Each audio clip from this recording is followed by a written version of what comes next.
কলকাতা থেকে সম্প্রচারিত আজকের সকালের গুরুত্বপূর্ণ বিশেষ বিশেষ খবরগুলি হলো: সন্দেশখালীতে 144 ধারা জারির নির্দেশ কলকাতা হাইকোর্ট খারিজ করে দিয়েছে।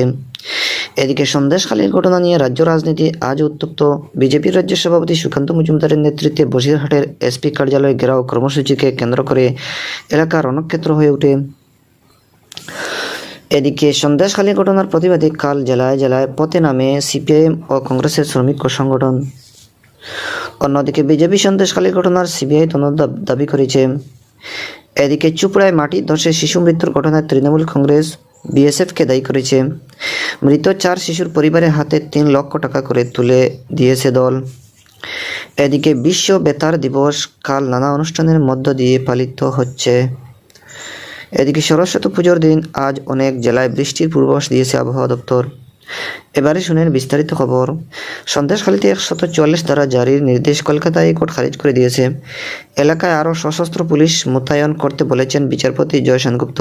144 ধারা জারি ইন্টারনেট বন্ধ নিয়ে মামলা করেন আইনজীবী বিকাশ রঞ্জন ভট্টাচার্য।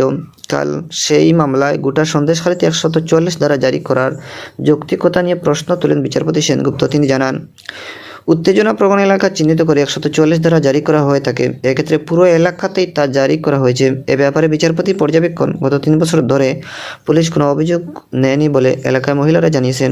তারা নিরাপত্তার অভাব বোধ করেছেন। এত অভিযোগের পর আদালত চোখ বন্ধ করে থাকতে পারে না। এদিকে 144 ধারা খারিজ হওয়ার সন্দেশখালীতে ঢুকতে চেয়ে বিরোধী দলনেতা শুভেন্দু অধিকারী দায়ের করা মামলাটি আর কোনো গ্রহণযোগ্য রইল না বলে জানান বিচারপতি সেনগুপ্ত। এদিকে সন্দেশখালী ঘটনা নিয়ে রাজ্য রাজনীতি কালও উত্তপ্ত। বিজেপির রাজ্য সভাপতি সুকান্ত মজুমদারের নেতৃত্বে বসিরহাটের এসপি কার্যালয় ঘেরাও কর্মসূচিকে কেন্দ্র করে এলাকার রণক্ষেত্র হয়ে ওঠে। ত্রিস্তরীয় ব্যারিকেড ভেঙে বিজেপি নেতাকর্মীরা এগোনোর চেষ্টা করলে পুলিশের সঙ্গে তাদের ধস্তাধস্তি বাধে। কর্মীদের উপর বিনা প্রচারণার লাঠিচার্জ ও কাঁদানে গ্যাস প্রয়োগের অভিযোগ করে রাস্তায় বসে পড়েন সুকান্ত মজুমদার। পুলিশের বিরুদ্ধে খুব উগড়ে দেন তিনি। এদিকে 144 ধারা লঙ্ঘন এবং পুলিশকে লক্ষ্য করে ইট ছোড়ার অভিযোগ কয়েকজন বিজেপি কর্মীকে আটক করা হয়। এদিকে সন্দেশখালী যাওয়ার পথে রামপুরে কংগ্রেসের প্রতিনিধি দলকে পুলিশ আটকে দিলে রাস্তায় বসে বিক্ষোভ দেখান তারা।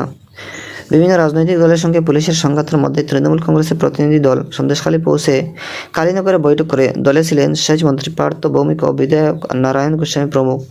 18 ফেব্রুয়ারি সন্দেশখালীতে তৃণমূল কংগ্রেসের জনসভা হবে বলে ঘোষণা করেন সেচ মন্ত্রী। এদিকে সন্দেশখালী মহিলাদের উপর অত্যাচারের বুড়ি অভিযোগ প্রকাশ্যে আসায় নড়েচড়ে বসেছে রাজ্য সরকার। ডিআইজি সিআইডি সুমা দাস মিত্র ও ডিআইজি এসটিএফ দেবস্মিতা দাসের নেতৃত্বে রাজ্য পুলিশের 10 সদস্যের দল কাল সেখানে গিয়ে স্থানীয় মহিলাদের সঙ্গে কথা বলে জানতে চায় তাদের অভিজ্ঞতা। এদিকে জাতীয় মহিলা কমিশনের 2 প্রতিনিধি কাল সন্দেশখালীতে গিয়ে গ্রামবাসী ও নির্যাতিতাদের সঙ্গে কথা বলেছেন। গতকাল গিয়েছেন রাজ্য মহিলা কমিশনের প্রতিনিধি দল। এদিকে সন্দেশখালী কাণ্ডে গতকাল জামিন পেয়ে ফের গ্রেপ্তার হওয়া বিজেপি নেতা বিকাশ সিং এবং সাময়িক বহিষ্কৃত তৃণমূল কংগ্রেস নেতা দত্ত সর্দারকে বসিরহাট মহকুমা আদালত 4 দিনের পুলিশ হেফাজতে পাঠিয়েছে। এদিকে বিজেপি সন্দেশখালী ঘটনায় অবিলম্বে কেন্দ্রীয় সংস্থাকে দিয়ে তদন্তের দাবি জানিয়েছে। রাজ্য বিধানসভা কালে এক সাংবাদিক বৈঠকে বিরোধী দলনেতা শুভেন্দু অধিকারী বলেন, অবিলম্বে মহিলা অফিসারদের দিয়ে অথবা জাতীয় মহিলা কমিশন ও মানবাধিকার কমিশনের ফ্যাক্ট ফাইন্ডিং টিম পাঠিয়ে আদালতের নজরদারিতে সিবিআইকে তদন্ত ভার না দিলে যাবতীয় প্রমাণ নষ্ট করে দেওয়া হতে পারে। সাক্ষীদের সুরক্ষিত জায়গায় রাখা এবং তাদের বাড়িতে সিসি ক্যামেরা লাগানো ও কেন্দ্রীয় বাহিনী মোতায়েন করার দাবিও জানিয়েছেন তিনি। অন্যদিকে বিরোধীদের অভিযোগ খারিজ করে দিয়ে তৃণমূল কংগ্রেস দাবি করেছে, সন্দেশখালী পরিস্থিতি নিয়ন্ত্রণে রাজ্য প্রশাসনের যথাযথ পদক্ষেপ করেছে। দলের রাজ্য মুখপাত্র কুণাল ঘোষ বলেছেন, শুভেন্দু অধিকারী বা বিজেপির অন্যান্য নেতা প্ররোচনা যে সেখানে যান।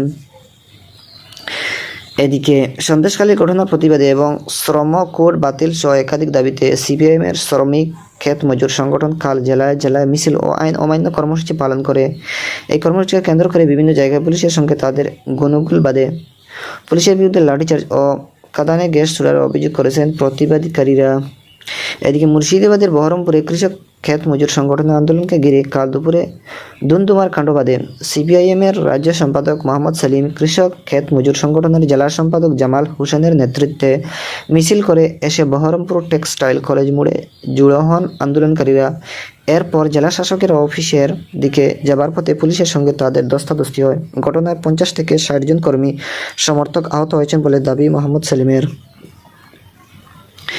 এদিকে উত্তর দিনাজপুরের চুপড়ার চেতনা গাছে নর্দমা তৈরির কাজ চলাকালীন মাটি ধসে 4 শিশুর মৃত্যু ঘটনায় বিএসএফকে দায়ী করে তৃণমূল কংগ্রেসের বিরুদ্ধে যেসব হয়েছে ঘটনাটি নিয়ে কাল দল সাংবাদিক সম্মেলন করে নারী, শিশু ও সমাজ কল্যাণ মন্ত্রী শশী পাজা রাজ্যে নানা ঘটনার বিএসএফের ভূমিকার তীব্র সমালোচনা করেন। রাজ্যপাল কেন চুপ গেলেন না তা নিয়ে প্রশ্ন তুলেছেন শিক্ষামন্ত্রী ব্রাত্য বসু। এদিকে তৃণমূল কংগ্রেসের পক্ষ থেকে মৃত শিশুদের পরিবারের হাতে এককালীন 3 লক্ষ টাকা করে তুলে দেওয়া হয়। অন্যদিকে দার্জিলিংয়ের বিজেপি সাংসদ রাজু বিস্তা বিএসএফকে নিয়ে অপপ্রচার বন্ধ করতে মুখ্যমন্ত্রীর কাছে আবেদন জানিয়েছেন। এক চিঠিতে তিনি চুপড়ায় তার শিশুর মৃত্যুতে শোক প্রকাশ করে বলেছেন, সমাধান খোঁজার পরিবর্তে তৃণমূল কংগ্রেসের কিছু নেতা বৃত্তিহীনভাবে সীমান্ত রক্ষা বাহিনীকে দোষারোপ করেছে। এদিকে বিশ্ব বেতার দিবসে রাষ্ট্রপতি দ্রৌপদী মুর্মু উড়িষ্যার রায়রংপুর থেকে রাষ্ট্রপতি ভবন পর্যন্ত তার যাপন কাহিনী সকলের সঙ্গে ভাগ করে দিয়েছেন। আকাশবাণীতে নয়ী সোচ নয়ী কাহানি শীর্ষক অনুষ্ঠানে রাষ্ট্রপতি কাল কেন্দ্রীয় নারী ও শিশু কল্যাণ মন্ত্রী স্মৃতি ইরানির সঙ্গে বিশেষ আলোচনায় তার শিক্ষাগত, পেশাগত ও রাজনৈতিক জীবনের নানা কাহিনী বর্ণনা করেন। দিনটি উপলক্ষে আকাশবাণী কলকাতা FM বাংলা বিভাগ সমাজের পিছিয়ে পড়া অংশের শিশুদের সঙ্গে দিনটি উদযাপন করে তাদের হাতে তুলে দেওয়া হয় রেডিও সেট।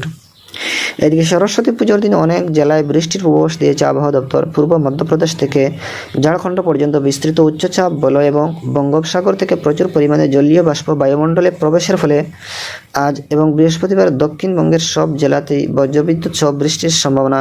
এই দুদিন উত্তরবঙ্গে মালদা ও 2 দিনাজপুরে বৃষ্টি হতে পারে বলে আলিপুর আবহাওয়া দপ্তরের অধিকর্তা গণেশ দাস জানিয়েছেন। সারাদিন ধরে বৃষ্টি চলতে থাকায় সমস্যায় পড়েছেন সরস্বতী পুজোর উদ্যোক্তারা, মাথায় হাত বিক্রেতাদেরও। দর্শক বন্ধুরা, আজকের সকালে গুরুত্বপূর্ণ বিশেষ খবর এখানেই সমাপ্তি।